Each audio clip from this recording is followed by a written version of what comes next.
6 años después de un devastador divorcio, Ana se encuentra inesperadamente con su exesposo y con la mujer por la que la traicionó. Pero esta vez, Ana no está sola, ni rota. Tiene una hija, un nuevo amor y una verdad que está a punto de destruir la falsa imagen que ellos construyeron durante años. Esta no es una historia de venganza violenta, es justicia emocional. 6 años después de firmar el divorcio, creí que nunca volvería a cruzarme con Javier. Guadalajara es grande, y mi vida ya no giraba en torno a sus pasos. Pero ese día, mientras esperaba mi turno en una pastelería del centro, lo vi. La dependienta lo saludó con familiaridad. Profesor Johnson, la tarta de fresa para su esposa. Como siempre, él asintió con una sonrisa que en otro tiempo me habría conmovido. No hoy. Yo llevaba 2 tartas de mango, las favoritas de mi hija. Cuando llegué a la caja, Javier se adelantó. Póngalas en mi cuenta, le dijo al cajero. No es necesario. Respondí con frialdad, sacando mi tarjeta. Solían ser caras para ti, dijo con tono suave. No seas tan orgullosa, Ana. No respondí. Sus ojos me examinaron como si buscara una grieta por donde entrar. ¿Aún guardas rencor?, preguntó. Estás pensando demasiado, le contesté, tocando instintivamente el anillo en mi dedo. No tenía razón para odiarlo, ni tiempo. Estaba casada, tenía una hija, había rehecho mi vida. O al menos eso intentaba. ¿Te llevo?, ofreció. Tu esposa podría malinterpretarlo. Su expresión cambió. Elena sabe que somos civilizados, murmuró. ¿De verdad?, pregunté, dando un paso atrás. Antes de que pudiera marcharme, ella apareció. Elena, agarrada a su brazo como si temiera que escapara. Ana, ¿cuánto tiempo? Ven a cenar con nosotros. No se parecía en nada a la chica que alguna vez rescaté. Yo la había ayudado cuando no tenía a nadie. Le pagué la universidad. Le abrí las puertas de mi casa. La traté como a una hermana. Y ella, como si nada, ocupó mi lugar. Aún así, acepté. No porque quisiera verlos, sino porque quería recordar que ya no me dolía. Durante el camino, Elena le daba bocados del pastel a Javier. Lo siento, Ana, dijo con una sonrisa falsa. Todavía no podemos dejar de besarnos. No podían en la universidad tampoco. Estoy acostumbrada, contesté. El silencio que siguió fue denso. En una tienda cercana ella le pidió fuegos artificiales para su cumpleaños. ¿Te acuerdas de estos?, le dijo señalando uno. Lágrimas del océano, susurró él. Los mismos que usaba para sorprenderme en cada cumpleaños. Esa chispa en su voz me recordó al hombre que alguna vez me amó y al que me destruyó. 10 años de relación se derrumbaron el día que encontré una foto suya con Elena, oculta en uno de sus libros. Ella, sentada en su regazo, en su escritorio, sonriendo, confiada. La confrontación fue brutal. Javier la defendió. A mí me echó. No hubo disculpas, ni dudas. Solo una puerta cerrándose detrás de mí. Denuncié su relación en la universidad. Me ignoraron. Protesté. Me llamaron loca. Al final, fui yo quien terminó hospitalizada, después de un intento fallido de suicidio. Firmé el divorcio con una enfermera observándome, para que no volviera a hacer nada irracional. Eso fue hace 6 años. Ahora, en ese restaurante francés donde ellos comen todo el tiempo, me hablaban como si nada hubiera pasado. Elena me ofreció trabajo como personal de limpieza. Lo hizo con una sonrisa. Jale siempre necesita gente confiable, dijo. Javier solo frunció el ceño, sin contradecirla. Gracias, pero no será necesario, respondí. Entonces sonó mi teléfono. Ana, dijo Lucas con voz cálida. Talia y yo ya te esperamos. ¿Pollo picante, verdad? Sí, respondí suavemente. Estoy frente a Jale. Colgué y ambos me miraron. ¿Quién era?, preguntó Elena. Mi esposo. Javier se tensó. Elena palideció. ¿Estás casada? Sí, tengo una hija. No tienes que fingir, Ana, dijo Javier con ese tono paternalista que solía usar para desarmarme. Si estás sola, puedes decirlo. Guardé mi teléfono con calma. No estoy sola. No tengo que demostrar nada. Nunca los mencionaste en línea, dijo Elena con una sonrisa afilada. Todos pensaban que te habías derrumbado, que nunca te recuperaste. Yo podía recordar con exactitud el sabor antiséptico del hospital, las correas, la voz de Javier diciendo al psiquiatra que yo era inestable, peligrosa. Me recuperé, dije. Si necesitas trabajo, insistió Javier. En Jale siempre hay lugar. No hay vergüenza en trabajar limpiando. No respondí, solo apreté el tenedor. Y justo en ese momento Lucas apareció, con Talia en brazos. Su presencia cambió todo. Ahí estás, dijo. Pensé que te habías ido sin nosotros. Talia gritó. Mami, vimos la gran biblioteca. Está llena de libros de magos. Lucas me besó la frente. Su voz, su postura, su calma, eran una declaración. Se presentó. Lucas Ratz. Encantado de conocerlos. El nombre cayó como una bomba. Javier se puso pálido. Elena tartamudeó. ¿El doctor Ratz? ¿El de la beca de neurociencia? Sí, pero esta noche solo soy el mensajero del pollo picante, respondió Lucas, con una sonrisa. Y así, en un segundo, la narrativa que ellos habían construido sobre mí empezó a resquebrajarse. Lucas tomó asiento junto a mí, con Talia aún en brazos, contándole algo sobre dragones que leen libros.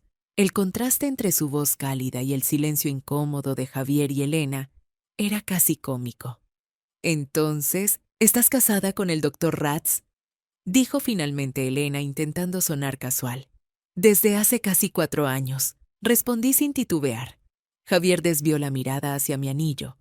No dijo nada, pero su expresión bastaba. No lo había previsto. Para él yo era una historia cerrada. Una mujer quebrada que había desaparecido en la sombra de su éxito. No una madre, ni una esposa de alguien admirado incluso dentro de su propio campus. Ana nunca nos dijo nada, murmuró Elena. Tampoco tú me dijiste que dormías con mi esposo mientras yo pagaba tu matrícula. Respondí, sin levantar la voz. El golpe fue seco. Las palabras se quedaron flotando en la mesa. Javier abrió la boca, pero no salió nada. Elena palideció. Eso fue un malentendido, balbuceó. Éramos jóvenes. Tú tenías 22. Yo, 28. La interrumpí. Suficiente para saber que si un hombre puede ser robado, nunca fue realmente tuyo. Elena apartó la vista. Javier frunció el ceño. Ana, hablas como si yo no hubiera hecho nada por ti. Trabajé duro. Construí una carrera. Quise darte estabilidad. Gastabas mi dinero en tus conferencias, tus becas, tus estudiantes. ¿Hablas de estabilidad o hablas de prestigio? El silencio volvió. Esta vez no era incómodo. Era necesario. Porque por primera vez estaban escuchando algo que nunca esperaron. Mi versión. ¿Sabías que la beca que tanto defendías estaba financiada por la fundación de mi madre? Pregunté. Javier se quedó inmóvil. Nunca preguntaste de dónde venía ese dinero, ¿verdad? Solo te importaba que los cheques llegaran. Cuando le pedí a mi madre que dejara de financiarte, no protestó. Solo dijo, me preguntaba cuándo te darías cuenta. Javier bajó la mirada. Elena no sabía dónde meterse. Por eso rechazaron tu año sabático, añadí. Porque el dinero se acabó, y no fue para castigarte, fue para dejar de pagarle al hombre que casi mata a su hija. Ninguno de los dos dijo nada. La última vez que me viste, tenía una pulsera del hospital en la muñeca. Esta vez tengo a mi hija en brazos y mi esposo esperándome con papas fritas. Lucas sonrió desde la barra, como si supiera el momento exacto para mirar. ¿Por qué viniste a cenar entonces? Preguntó Elena de pronto, más con desesperación que con curiosidad. Porque necesitaba saber si todo lo que recordaba era real. Verlos me confirmó que sí, pero también que ya no estoy ahí. Javier tragó saliva. No sabía que llamaste al hospital solo para preguntar si yo había enviado correos al decano, no para saber si estaba viva. La cara de Javier se transformó. esa llamada, esa frialdad. Ahora la recordaba con vergüenza. Pero el daño ya estaba hecho. Lucas fue mi médico tratante. Me preguntó si me sentía segura en casa. Le mentí. Él lo sabía, pero no insistió. Solo dijo, no estás loca, estás herida. Hay una diferencia. La frase flotó, pesada, definitiva. Me inscribí como asistente en su laboratorio. No tenía formación en psicología. Me preguntó por qué quería estar ahí. Le dije, para entender cómo se rompe una persona y no volver a confundir eso con amor. Elena cerró los ojos. ¿Qué quieres, Ana?, preguntó Javier. Nada, ya tengo todo. Pero si quieres pagarme algo, devuélveme la narrativa. ¿Qué? ¿Narrativa? Durante 6 años permitiste que la gente pensara que yo estaba loca. Nunca lo corregiste. Deja de contar esa historia. Di que cometiste un error. Di que tuviste una aventura con tu alumna y que yo tenía razón al irme. No pido disculpas, pido verdad. Elena se tensó. ¿Y si no lo hacemos? Entonces no pasa nada. Ustedes seguirán mintiendo. Yo seguiré viviendo sin ustedes. Pregúntense quién de los 3 dormirá mejor. Javier me miró por largo rato. Luego asintió con pesar. Lo diré. No todo. Pero suficiente. Tenías razón. No estabas loca. Fui un cobarde. Eso era todo lo que necesitaba oír. El camarero trajo la cuenta. No pedí que la dividieran. Tampoco dije adiós. Me levanté con calma sabiendo que la historia, por fin, me pertenecía. Después de que Javier aceptó, aunque a medias, su culpa, el ambiente cambió. No era alivio, era tensión contenida. Elena se quedó mirándolo con una expresión que no supe descifrar. Tal vez miedo, tal vez la conciencia de que, por primera vez, él no la iba a proteger. Tú nunca me dijiste que tu esposo era ese doctor Ratz, dijo ella intentando recuperar algo de control. Y tú nunca me dijiste que tú y Javier estaban juntos mientras yo te compraba libros y te pagaba la renta. Le respondí sin emoción. Sus mejillas se encendieron, esta vez sin palabras para defenderse. Javier intentó hablar, pero su tono era ya irrelevante. No era él quien llevaba la conversación. ¿Crees que no me di cuenta de la foto?, continué. La que dejaste dentro de mi novela favorita. El libro abierto justo en la página que sabías que vería. No fue un accidente. Querías que lo encontrara, que me descontrolara, que pareciera una esposa celosa e irracional. Elena bajó la mirada. Era joven, susurró. Tenía miedo. Tú lo tenías todo. Yo solo quería que él me viera. Pensé que si te veía perder el control, se daría cuenta de que yo era mejor para él. Y funcionó, dije, por un tiempo, hasta que entendí que todo fue una puesta en escena. Años de terapia, de reconstrucción, me habían llevado hasta entender que lo que parecía una traición espontánea fue una manipulación calculada. No lo reconocí antes porque estaba demasiado ocupada sobreviviendo. Nunca te detuviste a pensar que si tu relación dependía de destruirme, no valía nada. Le dije a Elena, si tu amor necesita una enemiga, no es amor, es poder. Ella se quedó en silencio, pero esta vez no fue desafiante, fue vacía. Javier dio un paso más hacia su derrota. No estoy orgulloso de lo que hicimos, dijo con voz tensa, pero no puedes decir que nunca hice nada por ti. ¿De verdad? Lo miré sin parpadear. ¿Crees que patrocinar tu carrera, financiar tu departamento y sostener tus ambiciones era por ti? Lo hice porque creí en nosotros. Tú lo hiciste por ti mismo. Tú no querías hijos. Soltó de pronto como una acusación desesperada. Solo becas. Más gente a quien ayudar. Siempre decías que no era el momento.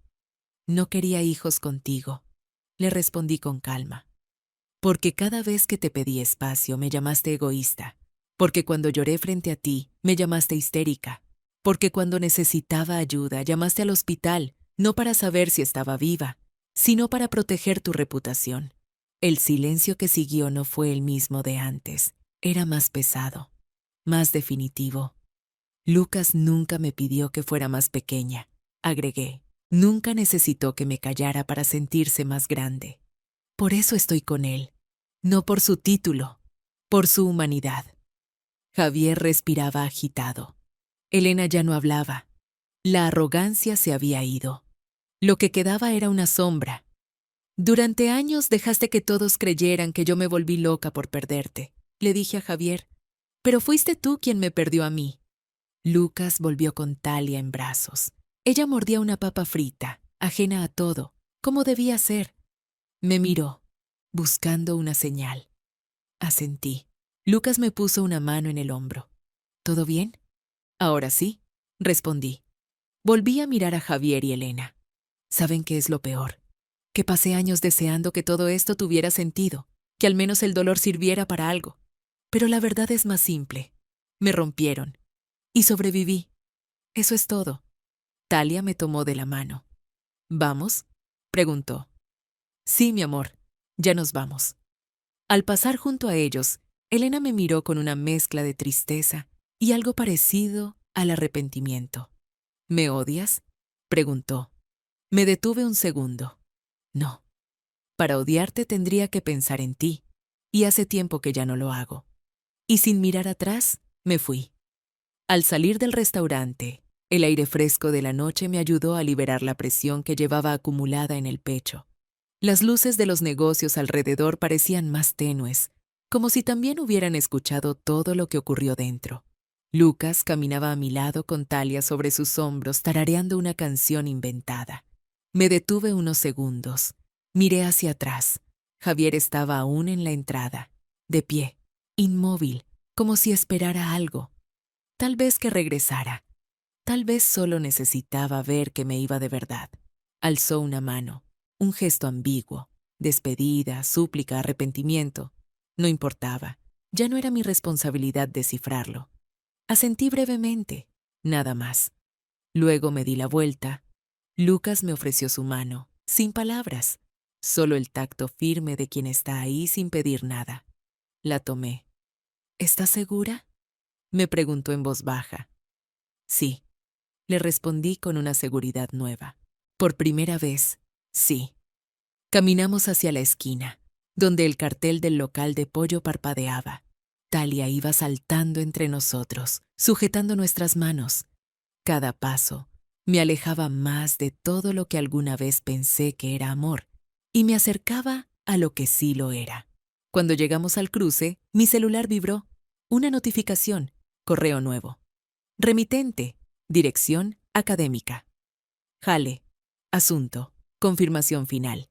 Ampliación del programa de becas RATS. Lo miré y sonreí. Aprobado, le dije a Lucas. El segundo grupo entra este semestre. ¿Quieres que le pongan tu nombre al programa?, me preguntó. Fuiste tú quien lo propuso, quien hizo todo el trabajo. Negué con la cabeza. No necesito un muro con mi nombre. Sé lo que hice, y eso me basta. Lucas asintió con orgullo. No porque yo hubiera conseguido algo, sino porque él sabía lo que significaba para mí hacerlo sin necesitar validación externa. Cruzamos la calle. El bullicio de los vendedores de fuegos artificiales se escuchaba a la distancia. Talia se detuvo, emocionada. Mami, ¿podemos ver los fuegos? Por un instante pensé en decir que sí. Luego la miré y entendí algo. Ya no necesitaba fuegos artificiales para sentir que valía. Mi vida no tenía que brillar para ser real. Estar con ella, con Lucas, cenando pollo en un rincón de la ciudad, eso era suficiente. No esta vez, mi amor. Hoy la estrella eres tú. Ella se rió y seguimos caminando.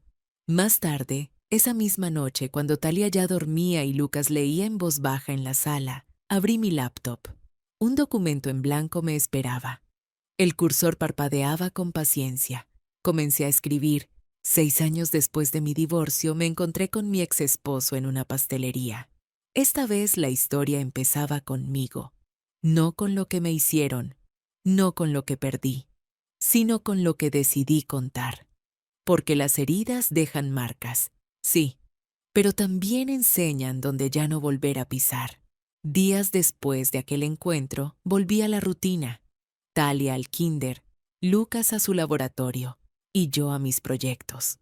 Ninguno de nosotros volvió a mencionar la cena, no porque no importara, sino porque ya no dolía. Cuando una herida sana, deja de pedir atención. Una mañana, recibí un mensaje de un número desconocido. Era breve. Lo dije. No todo, pero suficiente. Como prometí. J. No respondí. No lo borré, pero tampoco lo guardé. Su redención ya no era necesaria para mi paz. Lo que sí hice fue leer el correo de una joven estudiante que había sido aceptada en el nuevo grupo de becas. Su mensaje era puro entusiasmo. Nunca pensé que alguien como yo pudiera estar aquí. Gracias por vernos. La leí 3 veces, no por vanidad, sino por justicia. Porque durante años dudé de mi valor. Porque alguien me había convencido de que mi sensibilidad era un defecto, que ayudar a otros era debilidad, que sentir era un obstáculo. Ahora entendía que todo lo que Javier despreciaba en mí era lo que me había hecho sobrevivir. Esa noche, mientras cenábamos, Lucas me observó en silencio. Después, cuando Talia ya dormía, me abrazó por la espalda. ¿Sabes qué admiro más de ti?, preguntó. ¿Mi paciencia? Bromeé. Tu capacidad de no devolver el daño con más daño. Muchos en tu lugar habrían querido venganza. Me giré hacia él. Tuve ganas. Sí. Durante mucho tiempo. Quería que sintieran el vacío que me dejaron.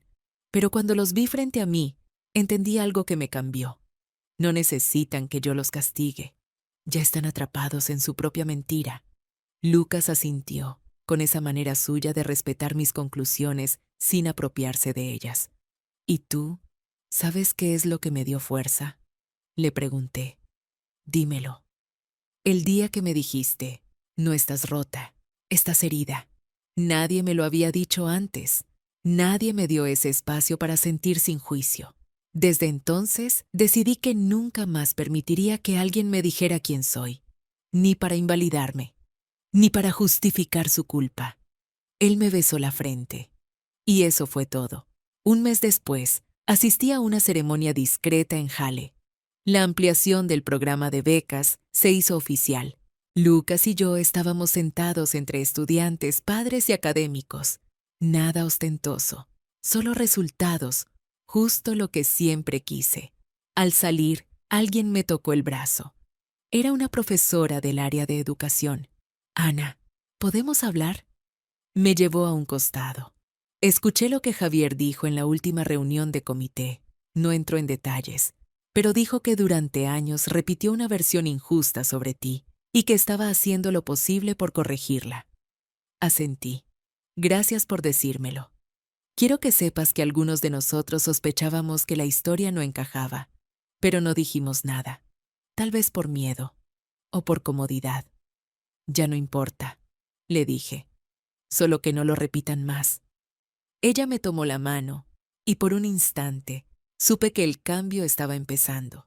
De regreso en casa, Talia me esperaba con una hoja llena de dibujos.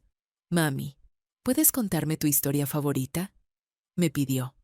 Me senté a su lado, la abracé y le dije, claro. Te contaré una historia sobre una mujer que pensó que había perdido todo. Pero un día recordó quién era y empezó de nuevo. Y aunque nadie creyó en ella al principio, ella se creyó lo suficiente para volver a levantarse.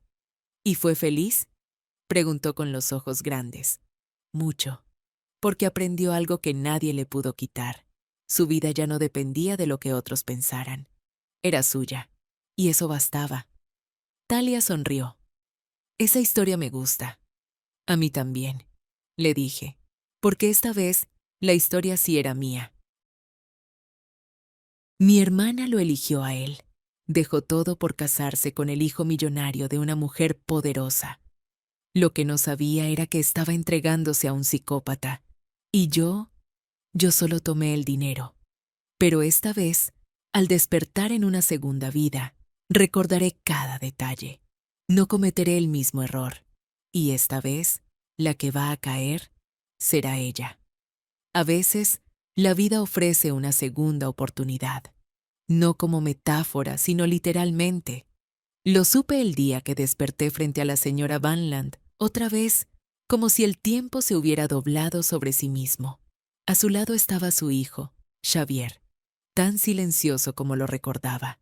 Y sobre la mesa, el mismo cheque de $5 millones. Sofía Haley dijo con voz dulce: ¿Quién quiere elegir primero? Mi hermana levantó la mano al instante, la sonrisa falsa clavada en el rostro. Yo también recordaba todo. Ella, empujándome desde un balcón. Yo, cayendo. Su voz gritando mi nombre, no por arrepentimiento, sino por rabia. Había elegido a Xavier en la vida anterior. Lo abandonó todo por casarse con él, creyendo que así tendría el control. No tenía idea del monstruo que era. Ahora estaba volviendo a elegir. Pero esta vez lo haría diferente. Fingía rechazarlo. Señora Vanland, tengo pareja, dijo con una voz melosa. Prefiero que Sofía se quede con Xavier. Yo tomaré el cheque si no le importa. La miré, intentando no reaccionar.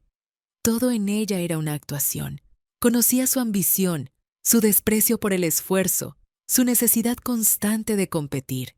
No buscaba paz, solo poder. Y me estaba entregando de nuevo a la boca del lobo, creyendo que esta vez sería ella quien escapara ilesa. Xavier ni siquiera me miraba, pero yo sí lo observaba. Sabía lo que había detrás de esa apariencia calmada. Un genio atormentado por sombras internas. En la vida anterior torturó a Haley con ecuaciones, castigos y frialdad quirúrgica. Lo supe por los gritos en el hospital psiquiátrico. Ella terminó destruida, pero él parecía intacto. No podemos aceptar esto, dije de pronto, devolviendo el cheque con manos firmes. Lo que hicimos fue un acto de humanidad. No merece recompensa. Nuestra abuela nos enseñó a ayudar sin esperar nada. La señora Vanland no mostró sorpresa, solo asintió lentamente. Haley, en cambio, me fulminó con la mirada. Sabía que acababa de arruinarle el plan, otra vez. En casa, explotó. ¿Qué diablos fue eso, Sofía? Acabas de rechazar la oportunidad de tu vida. Gritó mientras golpeaba puertas. Yo no respondí. Me refugié en el baño. Respiré hondo, porque lo que había sentido no era miedo, era claridad. No iba a seguir su guión, no esta vez. A la mañana siguiente, mientras ella dormía, busqué el sobre viejo escondido detrás de los platos, los ahorros de la abuela, cada billete planchado, cada moneda contada. Ese era su regalo para nuestro futuro. Para mí no era un plan B, era la única puerta real de salida. Fui directo a la mansión Vanland. La señora estaba en el jardín como si esperara mi regreso. No vine por dinero ni matrimonio, le dije. Vine a pedir trabajo. Me observó un momento. Luego sonrió con una mezcla de sorpresa y respeto. Me ofreció un puesto como su asistente personal. Mal pagado, agotador, pero real. Lo acepté sin dudar. Esa semana me mudé. Haley no lo discutió. Estaba ocupada gastando el cheque, bolsos, cenas, lujos. Creía que había ganado. Mi primer día en Vanland Corporation fue intimidante. Me presentaron a Mara, la asistente anterior. Me dejó claro que aquí no había espacio para errores. Y entonces apareció él, Xavier, tan impecable como aterrador. Su presencia me hizo recordar los peores días de la otra vida, pero al mismo tiempo, algo en su mirada estaba apagado. No el Xavier cruel, sino uno fragmentado. Pasaron los días. Comencé a notar detalles. Él no hablaba con nadie, pero sus cuadernos estaban llenos de fórmulas imposibles. Una vez lo vi dibujando sobre una servilleta. Era un gráfico, una espiral. Lo observé sin querer. Él me miró por primera vez. ¿Te gustan las matemáticas?, preguntó. Me encantan, dije sin pensar. Y fue así como comenzó algo nuevo. No era amistad, ni siquiera entendimiento. Era un cruce de caminos. Uno que ya habíamos recorrido, pero que esta vez podríamos caminar diferente. Los días en la empresa se volvieron rutina. Trabajaba bajo presión, aprendía rápido, evitaba llamar la atención. Y aún así, inevitablemente, Xavier y yo comenzamos a coincidir más de lo normal. Almuerzos en silencio, Pasillos compartidos, archivos discutidos sin palabras innecesarias. Era como si el universo estuviera intentando otra vez juntar las piezas. Un jueves, mientras revisábamos unos reportes, soltó la pregunta sin mirarme. ¿Crees que el amor se puede medir? No estoy segura. Respondí, cautelosa. El amor no es exacto. Los números sí. Él hizo una pausa, anotando algo en su cuaderno. Entonces debe haber una fórmula que explique la desviación, murmuró. Cuando algo interrumpe tu trayectoria, cambia todo el resultado. ¿Y si esa fuerza es la traición? Sus ojos se detuvieron sobre el papel. No dijo nada, pero yo sí recordaba. En otra vida esa desviación lo había vuelto un monstruo. Mientras tanto, Hailey se estaba derrumbando. La ciudad hablaba de ella. Su vida de lujos no tenía base. Los rumores sobre sus deudas crecían. Una noche apareció en casa de la abuela, borracha, sin zapatos. «Sofía me está robando otra vez», gritó. «Siempre me quita todo». Desde el pasillo la escuché desmoronarse. La abuela no dijo nada. Solo le ofreció té y la arropó. Luego murmuró una frase que me marcó. «Tú nunca quisiste ganarte nada, Hailey. Solo querías ganar». En la empresa, la señora Vanland empezó a darme más responsabilidades. Ya no eran recados. Me pedía opinión sobre proyectos, decisiones clave. Me observaba, evaluaba. Y en silencio, me preparaba. Una noche Xavier y yo trabajábamos hasta tarde. Me incliné para revisar su código y vi algo escondido entre sus apuntes. Un retrato mío. No era profesional, pero sí detallado. «Tú hiciste esto». Se puso rígido. «No lo toques». Lo guardó, ruborizado. «Dibujo lo que no sé explicar», dijo. «Me ayuda a entender». Salí de la oficina esa noche con el corazón latiendo más rápido. Algo estaba cambiando. Unos días después, la señora Vanland me invitó a una gala como su acompañante, no como empleada. Allí estaba Hailey, colgada del brazo de un empresario mayor, sonriendo con los ojos vacíos. Cuando nuestras miradas se cruzaron, su expresión se quebró. Ya no podía competir, no en ese terreno. Esa noche, en un balcón silencioso, Xavier me habló con voz baja. Estoy recordando cosas. Sangre. Gritos. Una farola. Un cuaderno manchado. «No estás loco», le dije. «Solo estás recordando otra vida». Me miró y por primera vez dijo mi nombre. Sofía. Y lo dijo con algo más que reconocimiento. Lo dijo con peso, con historia. Desde esa noche, algo se abrió entre nosotros. Él buscaba excusas para hablarme. Yo dejé de evitarlas. Era como si estuviéramos descubriendo un idioma nuevo que solo nosotros entendíamos. Una tarde, mientras me alcanzaba una hoja, nuestras manos se tocaron. Yo solté la taza que tenía. Se rompió. Él se agachó en silencio y recogió los pedazos. «Esto me resulta familiar», dijo, con la voz entrecortada. Yo también lo sentí. En otra vida, otra taza, otro momento, justo antes del horror. Pero no huí, porque esta vez él no era el mismo. El tiempo pasó. Xavier se mostraba más humano, no amable, pero sí consciente. Me hacía preguntas personales. Escuchaba. Una tarde, mientras analizábamos datos, dijo: «¿Cómo es ser valiente?» «No lo soy». «Claro que sí. Volviste. Te quedaste. Eso lo hacen los valientes». Yo no respondí. No me quedaba por él. Me quedaba por la abuela, por algo más profundo. Pero no podía negar que algo en Xavier me atraía. No su pasado, sino su lucha contra él. Mientras tanto, Hailey caía en espiral. Despedida de restaurantes, rumores de fraude, gastos sin sentido. Una noche, fue a casa de la abuela con un fotógrafo, fingiendo ser la nieta perfecta. Apenas la vi, entendí que estaba usando la imagen de nuestra abuela para su redención personal. «¿Crees que eres mejor que yo?», me espetó. «No estoy jugando contigo, Hailey», le dije con frialdad. «Te estás enamorando de él», me dijo con voz venenosa. «Igual que yo». La miré sin miedo, y por primera vez ella lo supo. Esa noche me senté con Xavier en su estudio. Él dibujaba espirales, fórmulas, gráficos.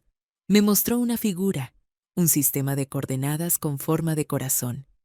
¿Qué es esto?, pregunté. Una ecuación para nosotros, dijo. No sé la solución, pero quiero resolverla contigo. Yo asentí, en silencio. Lo que no sabíamos era que Hailey, desde un coche oscuro, observaba la casa. En su regazo, una botella de gasolina. El pasado no había terminado con nosotros. Apenas comenzaba a arder. El olor fue lo primero. Un humo espeso, denso, que se filtraba por debajo de la puerta. Me desperté en el estudio de Xavier, donde me había quedado dormida por el cansancio. Afuera un grito rompió el silencio. ¡Fuego! Es el ala de invitados. Corrí sin pensar. Xavier me alcanzó en el pasillo. ¿Dónde vas? La habitación de la abuela. Él intentó detenerme, pero lo empujé. El humo me raspaba la garganta, pero seguí. Tenía que rescatar algo. La foto de mi abuela con mi madre. La única que nos quedaba. La tomé. La envolví en una manta. Entonces una viga se vino abajo. Todo se volvió oscuridad. Desperté en brazos de Xavier. Estaba corriendo por el jardín, lejos del fuego. Me dejó en el césped, jadeando. La casa ardía detrás de nosotros. Y allí estaba ella, Hailey, empapada por la lluvia, parada frente a la puerta con un encendedor en la mano. No dijo nada. No hizo falta. Su rostro lo decía todo.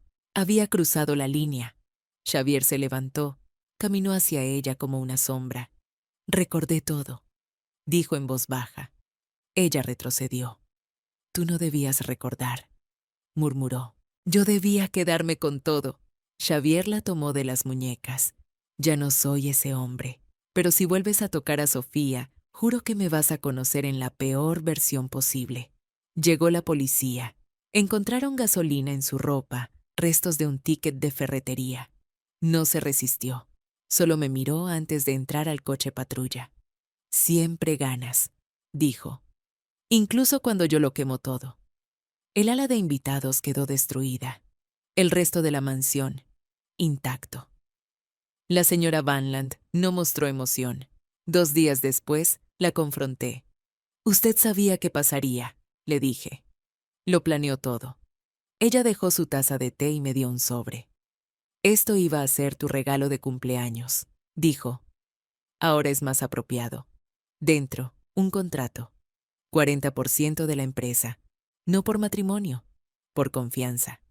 Porque no intentaste tomar nada, me dijo. Y por eso eres la única en quien puedo confiar. Xavier también había cambiado. Ya no era solo el genio frío. Buscaba entenderse. Me hablaba más. A veces se quedaba en silencio conmigo, sin la necesidad de llenarlo todo con fórmulas. Una tarde, en el jardín, me entregó un marco nuevo para la foto de mi abuela. Este no se rompe, dijo. Nos sentamos bajo el mismo árbol donde todo había comenzado, y sin rodeos dijo, no sé cómo amar, Sofía. Le tomé la mano. Entonces aprendamos juntos. Mientras tanto, Hailey fue ingresada en un hospital psiquiátrico. Esta vez no por tortura, sino por lo que se había convertido.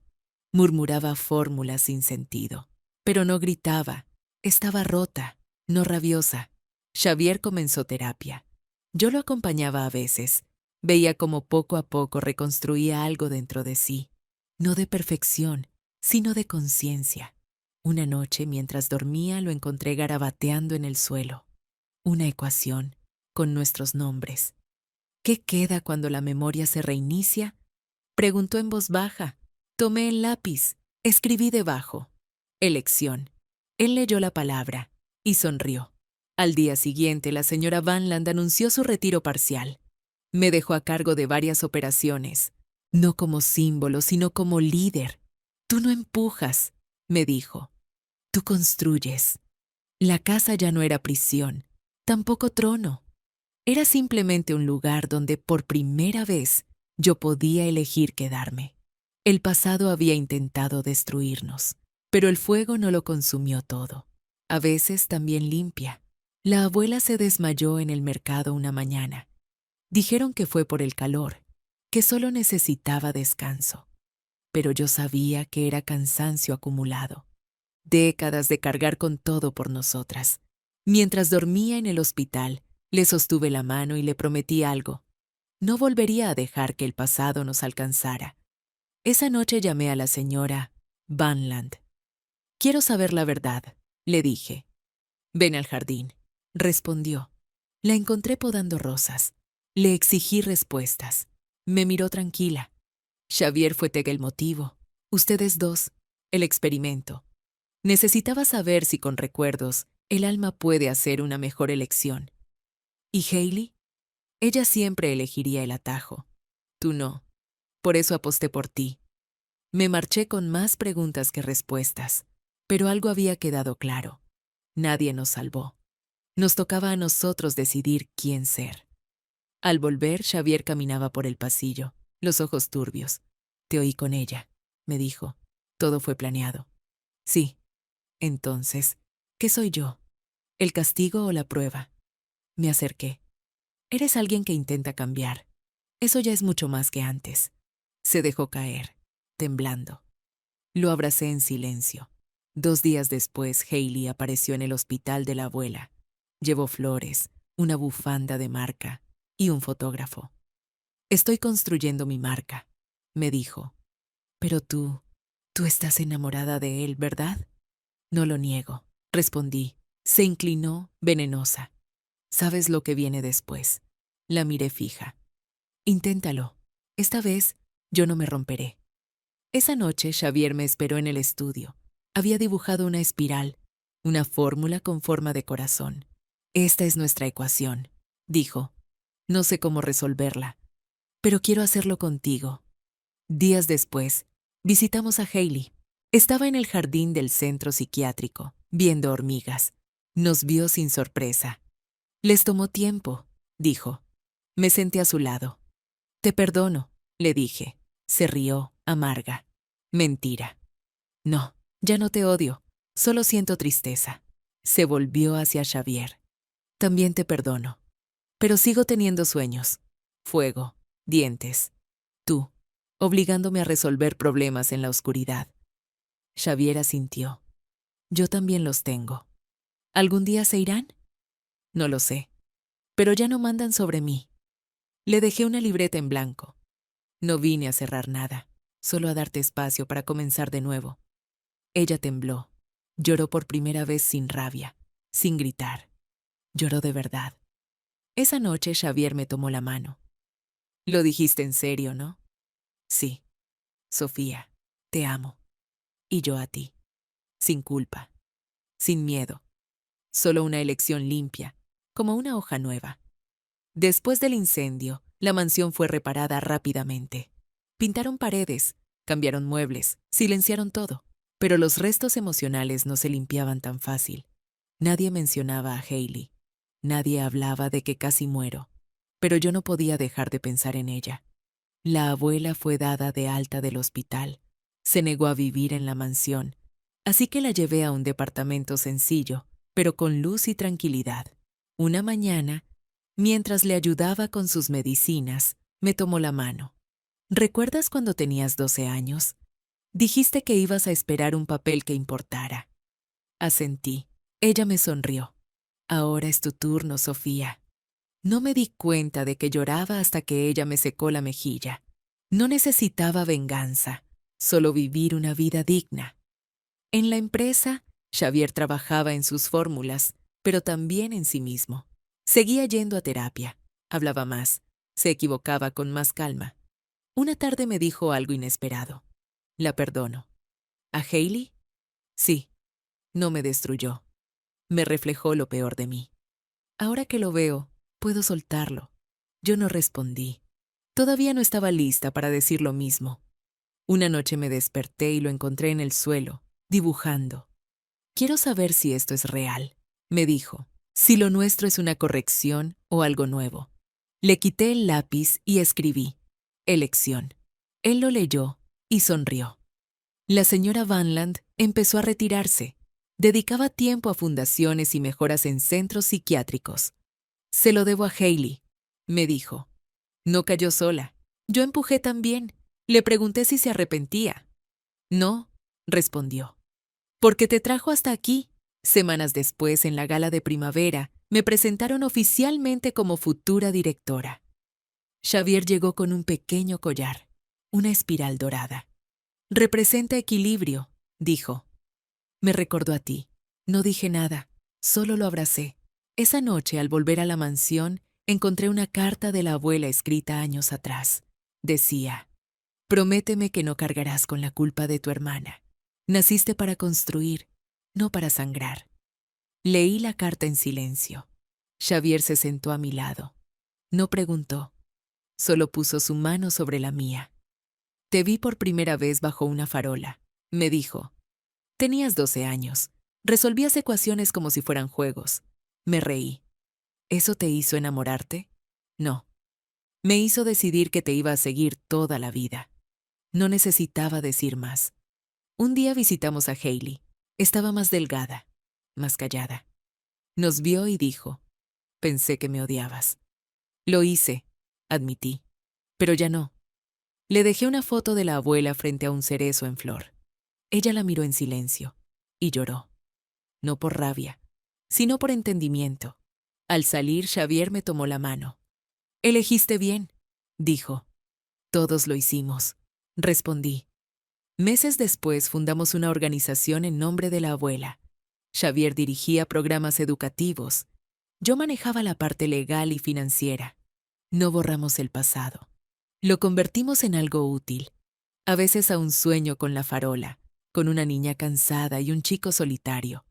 Pero ya no me despierto con miedo, solo con calma. Porque esta vez no ganamos por suerte. Ganamos porque elegimos diferente. Mi novio en línea siempre fue dulce, atento, hasta que un día, cuando el abusón del colegio me acorraló, sonó su celular. Era mi mensaje de auxilio. No podía creerlo. El chico que me hacía sentir segura era el mismo que me aterraba en la escuela. Y eso era solo el comienzo del caos. Desde que entré a la prepa, aprendí a caminar con la cabeza baja. En un lugar donde ser invisible es sinónimo de paz, Ana había perfeccionado el arte de no llamar la atención. En los pasillos del colegio José María Morelos, al sur de Ciudad de México, los rumores se movían más rápido que los profesores, y un paso en falso podía costarte semanas de burlas. Mi refugio era el celular. Cada noche, cuando la ciudad bajaba el volumen y la casa se sumía en silencio, hablaba con Leo. Lo conocí en una app de idiomas, aunque la conversación pasó rápidamente de prácticas de inglés a confidencias de madrugada. Leo era diferente, paciente, cálido, me hacía reír. Nunca presionó por una foto, nunca preguntó por cosas raras. Solo hablábamos, y por eso me sentí segura. Mientras en la escuela sobrevivía cada día evitando al grupo de Diego, el típico chico que todos temen por razones que nadie se atreve a cuestionar. En línea, yo florecía. Con Leo no era la callada del salón, era Ana, la que opinaba, la que podía contar sus miedos sin ser juzgada. Él me decía, mi cielo, me deseaba buenas noches, me preguntaba cómo me había ido el día. Era mi secreto favorito, pero todo explotó una tarde. Salí de clases un poco más tarde de lo normal. El patio ya estaba vacío y el sol comenzaba a caer detrás del edificio viejo. Tomé la ruta más corta para llegar a casa, una que pasaba por la parte trasera del colegio, donde los de último año se reunían a fumar o planear sus tonterías. Pensé que a esa hora estaría despejado. Me equivoqué. Diego y 2 de sus amigos estaban ahí, recargados en la barda. Apenas me vieron, se levantaron como si me estuvieran esperando. El estómago se me encogió. Diego se me paró enfrente, sin decir palabra al principio. Luego, con esa voz seca que todos conocían, soltó: este es nuestro camino. No puedes pasar por aquí. No entendí. No había lógica, solo intimidación gratuita. Sentí el miedo en la garganta, pero lo disimulé. Mi mano buscó el celular en el bolsillo. Sin que me notaran, abrí la conversación con Leo y escribí: ayuda. Diego me acorraló. Lo envié y apagué la pantalla. Diego seguía ahí, mirándome como si esperara que me quebrara. Entonces sonó su teléfono. Todos se quedaron en silencio.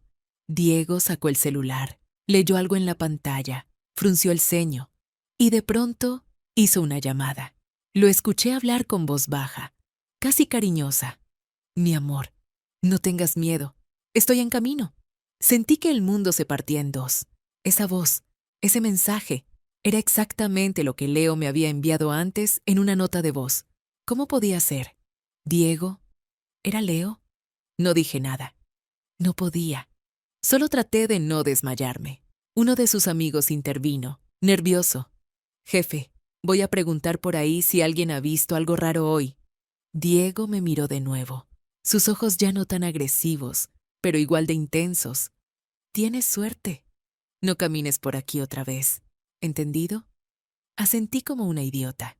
Se dieron la vuelta y se fueron. A lo lejos lo escuché mandar otro mensaje de voz. Mi amor, no tengas miedo. Estoy en camino. Corrí, como nunca en mi vida. Al llegar a casa, cerré la puerta y fui directo a revisar el celular. Tenía decenas de mensajes y llamadas perdidas, todos de Leo. Escuché las notas de voz y eran lo mismo que había oído salir del celular de Diego. Mi piel se erizó. Me desplomé en la cama con la respiración agitada. Todo se sentía irreal. La única persona que había logrado hacerme sentir segura era el mismo tipo que todos temían, el mismo que hoy me había cerrado el paso como si yo fuera una amenaza, el mismo que me hablaba con ternura cada noche y que ahora sabía perfectamente quién era yo, qué quería de mí y lo más importante, ¿qué haría yo ahora? Dormí mal esa noche. Cada vez que cerraba los ojos, escuchaba la voz de Diego repitiendo palabras que antes me hacían sentir protegida. Ahora eran una amenaza disfrazada de cariño. En mi mente se mezclaban los recuerdos. Diego bloqueando pasillos, empujando a otros por nada, riéndose cuando alguien salía corriendo. Ese era el mismo que me decía, «Cuídate mucho, princesa». Intenté cortar el contacto. No quería saber nada más. Lo bloqueé de la app, pero a los minutos recibí un mensaje de texto directo. Sé que te asusté. No fue mi intención. Necesito hablar contigo. Ignorarlo no fue tan fácil como pensé, porque no era solo Diego, era Leo también, el chico que me preguntaba cada noche si ya había cenado, el que me contaba que su papá era exigente, que en su casa nadie lo escuchaba. ¿Y si todo eso también era real? El mismo día mi compañera de cuarto, Sofía, llegó corriendo al departamento. Ana, tienes que ver esto. Me mostró su celular. En un grupo escolar, Diego estaba preguntando desesperado si alguien sabía quién había sido la chica que acorralaron. Decía que estaba preocupado, que necesitaba encontrarla. Pero lo que más me impactó fue leer. Mi novia estuvo en peligro y nadie me avisó. Novia. Sofía me miró de reojo. ¿Eres tú?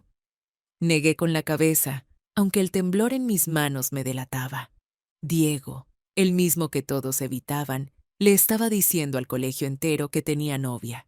Y esa novia era yo. No sabía qué hacer. Si lo enfrentaba, ¿qué le iba a decir? Que me sentía traicionada por algo que yo misma había iniciado sin saber quién era. Que me gustaba cuando era Leo, pero me daba miedo cuando era Diego. Intenté inventar una excusa. Le mandé un mensaje rápido. Presioné el botón de SOS por error. Estoy bien. Esperaba que con eso bastara para cortar el lazo. No fue así. Respondió de inmediato con una nota de voz, pero no tuve el valor de oírla. La eliminé sin escucharla. Horas después volvió a escribir. ¿Por qué no contestas? Estoy preocupado. Mi mamá está aquí. No es buen momento para hablar. Respondí igual. Frío. Breve. No quería darle espacio para entrar otra vez. Pero el destino tenía otros planes. Al día siguiente mi mamá me llamó desde temprano. Había invitado a una amiga suya y a su hijo a cenar. Me pidió que estuviera en casa, que fuera amable.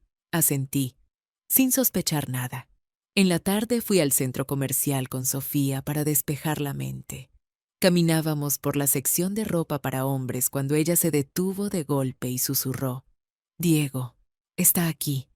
Me escondí tras un perchero. Él estaba a pocos metros, junto a una mujer que parecía estar eligiendo ropa para él. Lo vi. Parecía incómodo, no el líder de siempre. Su madre hablaba sin parar mientras él solo asentía. Nada que ver con el Diego del colegio. Nuestros ojos se cruzaron. Me congelé. Tomé a Sofía del brazo y salimos corriendo del lugar. ¿Qué fue eso?, preguntó ella confundida. Nada. Mentí. No paré de pensar en esa escena en todo el camino a casa. El Diego de la tienda no coincidía con el que conocía en los pasillos. ¿Cuál era el verdadero? Al llegar vi un auto estacionado frente a la casa. Una voz dentro del vehículo me heló la sangre. Mi amor, no me dejes en visto. Lo siento, por favor. No te enojes. Reconocí esa voz, la misma de las notas de Leo. Mi mamá me llamó desde la puerta. La visita ya había llegado. Entré con el corazón en la garganta. En la sala estaba mi mamá con una mujer sonriente. A su lado, parado como si nada, estaba Diego. Me saludó con cortesía como si fuéramos completos desconocidos. Yo no podía ni mirarlo. Mi mamá, feliz de la vida, murmuró cerca de mi oído: ¿verdad que es guapo? Va a darle clases a tu primo. Es un encanto de chico. Encanto. El mundo al revés. La cena fue insoportable. Diego no me dijo ni una palabra. Solo me observaba, con una mezcla de culpa y ansiedad. Cuando nuestras madres salieron al jardín, quedamos solos. No ibas a decirme nada, ¿verdad?, dijo él sin rodeos. Guardé silencio. Lo descubrí anoche, continuó. Conecté todo: tu nombre, tu escuela. Ana. Iba a terminarlo, admití. No sabía que eras tú. Yo tampoco, no hasta que fue tarde. Hubo un silencio tenso. Luego agregó: no sé qué soy para ti, pero no fingí cómo me sentía. Lo que dijimos en línea fue real. Lo miré, no con odio, sino con miedo. Miedo de aceptar que quizá había partes de él que eran genuinas, que el monstruo y el chico dulce podían ser la misma persona. ¿Podemos hablar en un lugar neutral?, preguntó. Solo hablar. Iba a decir que no, pero lo que salió de mi boca fue: mañana. Cafetería frente a la escuela. A las 10. Asintió, como si eso le bastara. Y en ese momento entendí que lo que venía no iba a ser sencillo. Nada de esto lo era. Al día siguiente llegué al café 10 minutos antes. No sabía si esperaba que él no apareciera o que ya estuviera ahí. Diego, por supuesto, ya estaba sentado, solo, mirando por la ventana, con una taza de café frente a él. No parecía el tipo que solía empujar a otros en los pasillos. Cuando me acerqué, se levantó. «Hola», dijo con voz baja. Asentí. Nos sentamos. Por unos minutos no dijimos nada. El silencio era tan incómodo que casi me levanté. «¿Por qué yo?», pregunté de pronto. Diego me miró como si no hubiera entendido. «De todas las personas en línea, ¿por qué hablaste conmigo?», tardó en responder. «¿Por qué no intentabas ser otra persona? No me preguntaste mi nombre, ni me juzgaste. Solo hablaste conmigo. Y me escuchaste. Lo necesitaba». «¿Y por qué actuar así en la escuela?», continué. «¿Por qué ser cruel?». Se encogió de hombros. «Porque en la escuela todo se trata de poder. Si no impones, te aplastan. Mi papá lo repite desde que tengo memoria. En línea era distinto. Nadie sabía quién era yo. Podía respirar. Lo vi bajar la mirada. No había soberbia en su voz ni orgullo, solo agotamiento. Ayer, cuando pensaste que me pasaba algo, ¿qué habrías hecho?». Levantó la vista, sin dudar. «Lo que fuera. Habría ido por ti». No sabía qué decir. Quise decirle que aún me daba miedo, que no confiaba en él, pero también sentía algo más. Una parte de mí que reconocía al chico de los mensajes, al que me hacía sentir escuchada.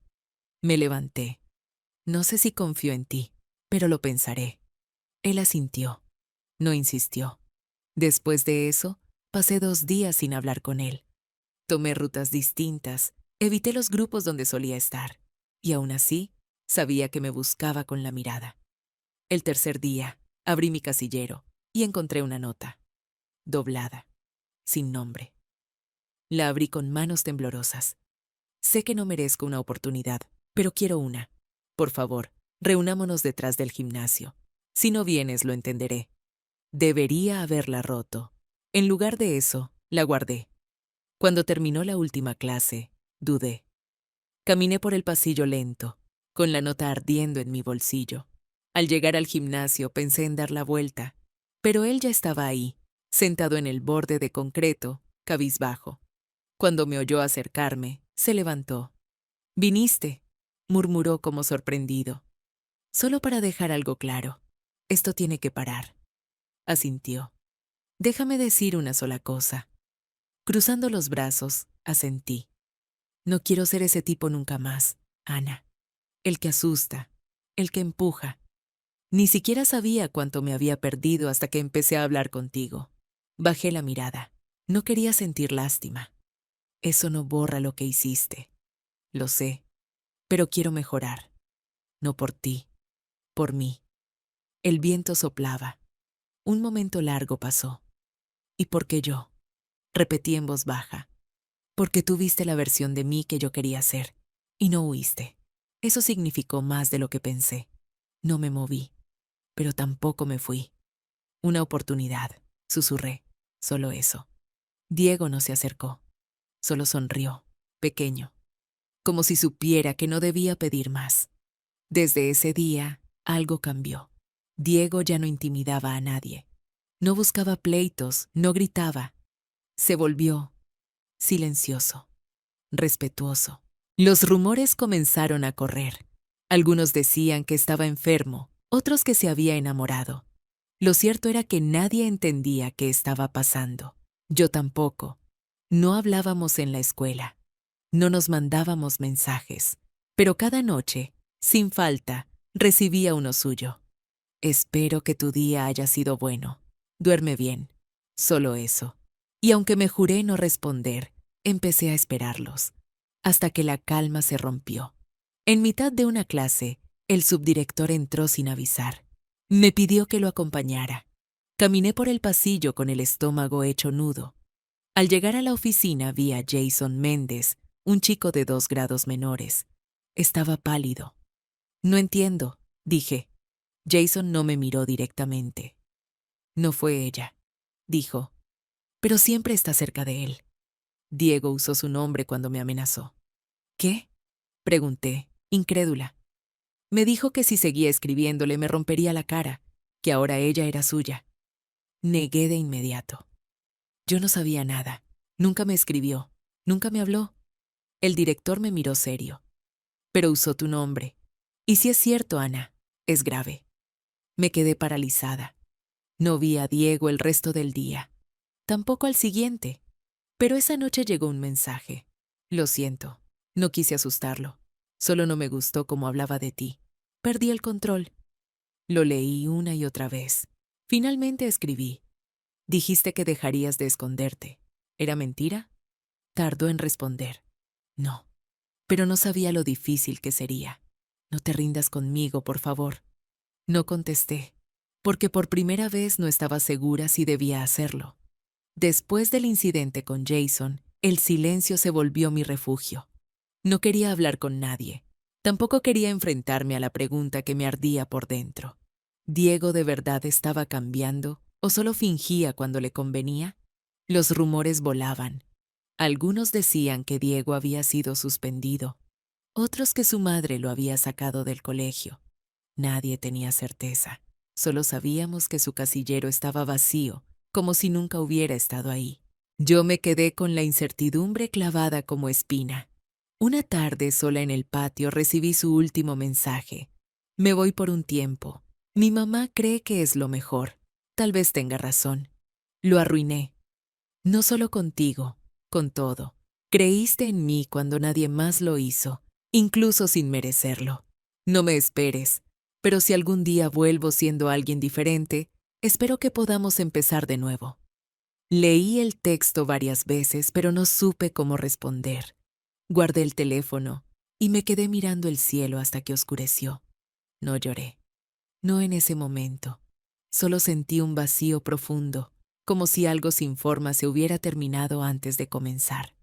Durante semanas, no supe más de él. La escuela volvió a su ritmo. Diego se volvió un mito. Algunos decían que lo habían visto en otro colegio, otros que estaba en terapia.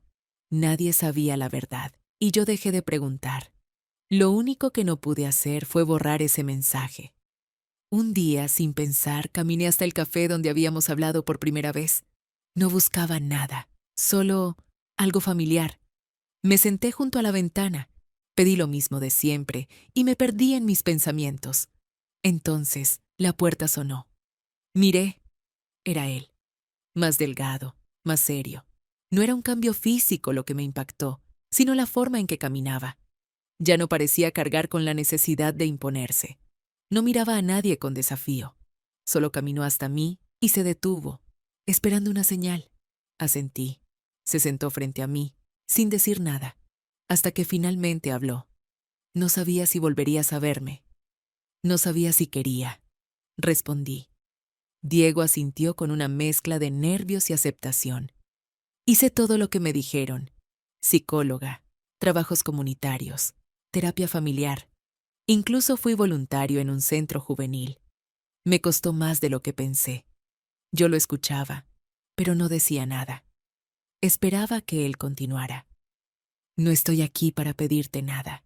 Solo quería agradecerte, porque tú fuiste la primera persona que me vio como algo más que un problema. Sus manos estaban entrelazadas. No había exigencias en su voz, solo sinceridad.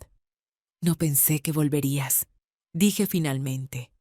No pensé que pudiera, pero prometí que lo haría si lograba cambiar. No para convencerte, para demostrarme que no estaba condenado a ser lo que todos esperaban. Un silencio largo nos envolvió. Esta vez no era incómodo, era denso, pero necesario. ¿Sabes qué fue lo que más me dolió? Le pregunté. ¿Qué? Tener que dudar de si esa persona con la que hablaba cada noche existía de verdad. Diego bajó la mirada. Era real, solo estaba escondida debajo de muchas capas de miedo. Asentí. Te creo. Me miró, incrédulo.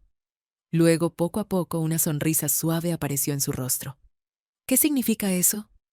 Que podemos empezar de nuevo. No como pareja, no como enemigos, solo como personas que están intentando hacer las cosas bien. Chocamos nuestras tazas de café, sin promesas, sin nombres bonitos para lo que éramos. Solo dos personas que habían pasado por mucho y que decidían que quizá merecían otra oportunidad. No perfecta, pero verdadera. Después de aquella conversación en el café, no hubo reconciliación inmediata ni grandes cambios, solo un acuerdo tácito. Vernos sin presiones, sin etiquetas. La escuela ya no era el campo de batalla que había sido meses atrás. Diego no volvió a intimidar a nadie. No intentó acercarse más de la cuenta. Solo se mantuvo ahí, en su lugar, cumpliendo con lo que había prometido. Ser mejor. Las miradas seguían. Algunos seguían desconfiando. Otros parecían no reconocer al nuevo Diego. Pero a él no le importaba. Lo observaba desde lejos, sin intervenir. Ya no era el chico que necesitaba ser temido. Era alguien que aprendía a vivir con lo que había sido y con lo que quería ser. Cada noche, aun sin retomar nuestras conversaciones como antes, me llegaba un mensaje breve. Buenas noches, que descanses.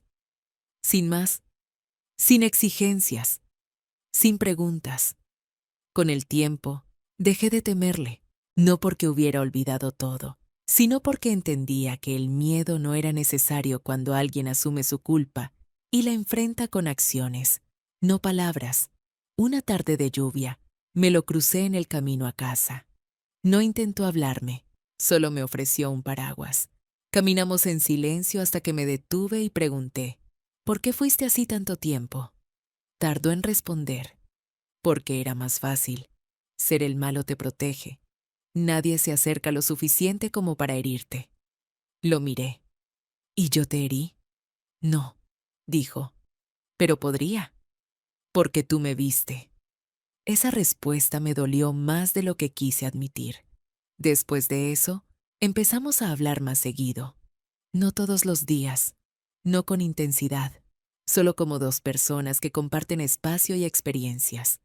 No hubo reconciliación romántica. No hacía falta. Lo que tuvimos en línea fue real, pero no significaba que debiera repetirse. Diego siguió asistiendo a sus terapias. A veces me contaba lo difícil que era. Otras simplemente compartía cosas pequeñas. Un libro que estaba leyendo, una frase que lo había hecho pensar. Yo lo escuchaba, y eso era suficiente para él. Un día la directora lo llamó para que hablara en una asamblea. Quería que compartiera su proceso. Diego aceptó, pero con una condición. No quería parecer un ejemplo perfecto. Quería hablar con honestidad, frente a todo el colegio. Contó lo que muchos ya sabían, pero nunca se habían atrevido a decir. Habló del miedo, de la presión, del enojo mal dirigido, de cómo una persona puede perderse dentro de una imagen que otros le imponen. No se excusó. Asumió su responsabilidad. Al final, solo dijo, no soy el mismo de antes, pero tampoco soy todavía quien quiero ser. Estoy en el camino, y eso ya es algo. Hubo silencio, pero nadie se rió. Nadie lo interrumpió. Algunos incluso aplaudieron. Después de eso, algo cambió en el ambiente. Ya no era el Diego temido, tampoco el Diego desconocido. Era alguien en proceso, y eso bastaba. En cuanto a mí, también cambié. Dejé de esconderme. Empecé a hablar más en clase, a defender mis ideas. No porque Diego me lo hubiera enseñado, sino porque entendí que no podía vivir a la sombra de mis miedos. Yo también tenía que dar pasos. La última vez que hablamos antes de graduarnos fue en el mismo café donde todo comenzó. Nos sentamos sin tensión, como viejos amigos. ¿Sabes qué es lo que más me marcó de todo esto? Me preguntó. ¿Qué? Que alguien como tú, sin obligación alguna, me dio la oportunidad de cambiar. Eso no lo olvido. Y yo aprendí, respondí, que a veces las personas no son lo que parecen, pero tampoco lo que tememos. Solo necesitan que alguien las mire con verdad. Sonrió, no con esa sonrisa confiada de antes, sino con una que decía, gracias por no rendirte del todo. Nos despedimos sin promesas, sin finales abiertos, solo con la certeza de que ambos, a nuestra manera, habíamos sobrevivido a lo peor y aprendido de ello. Diego no se convirtió en mi gran amor, pero sí fue un capítulo que marcó un antes y un después, porque a veces la historia no es sobre cómo termina una relación, sino sobre cómo transforma a quienes la vivieron.